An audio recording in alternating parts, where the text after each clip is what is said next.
First, an axis for health, life expectancy, from 25 years to 75 years. And down here, an axis for wealth, income per person, $400,000, $4,000, and $40,000.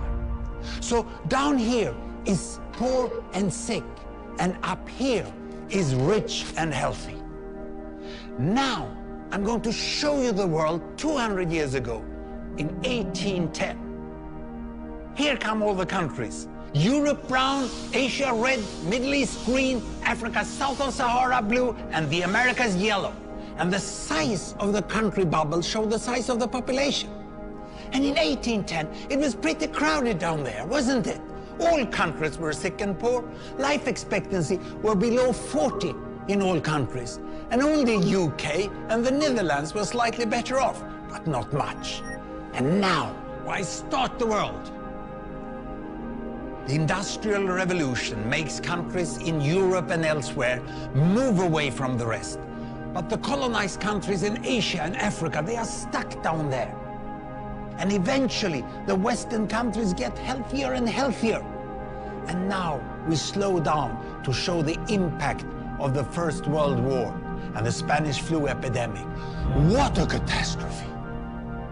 And now I speed up through the 1920s and the 1930s. And in spite of the Great Depression, Western countries forge on towards greater wealth and health. Japan and some others try to follow, but most countries stay down here.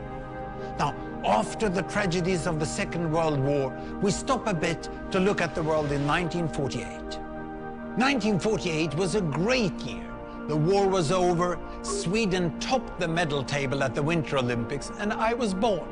But the differences between the countries of the world was wider than ever.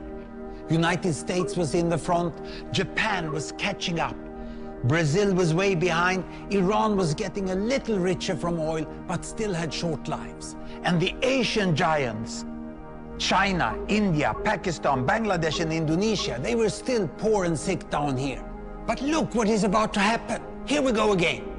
In my lifetime, former colonies gained independence, and then finally they started to get healthier and healthier and healthier. And in the 1970s, then countries in Asia and Latin America started to catch up with the Western countries. They became the emerging economies. Some in Africa follows. Some Africans were stuck in civil war and others hit by HIV. And now we can see the world today in the most up-to-date statistics.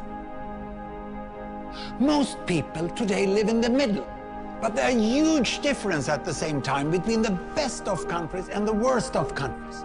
And there are also huge inequalities within countries. These bubbles show country averages, but I can split them. Take China, I can split it into provinces. There goes Shanghai. It has the same wealth and health as Italy today. And there is the poor inland province Guizhou. It is like Pakistan. And if I split it further, the rural parts are like Ghana in Africa. And yet, despite the enormous disparities today, we have seen 200 years of remarkable progress.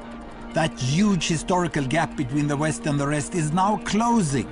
We have become an entirely new converging world.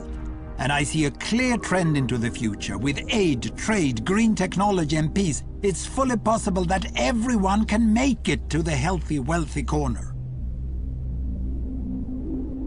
Well, what you just seen in the last few minutes is a story of 200 countries shown over 200 years and beyond. It involved plotting of 120,000 numbers.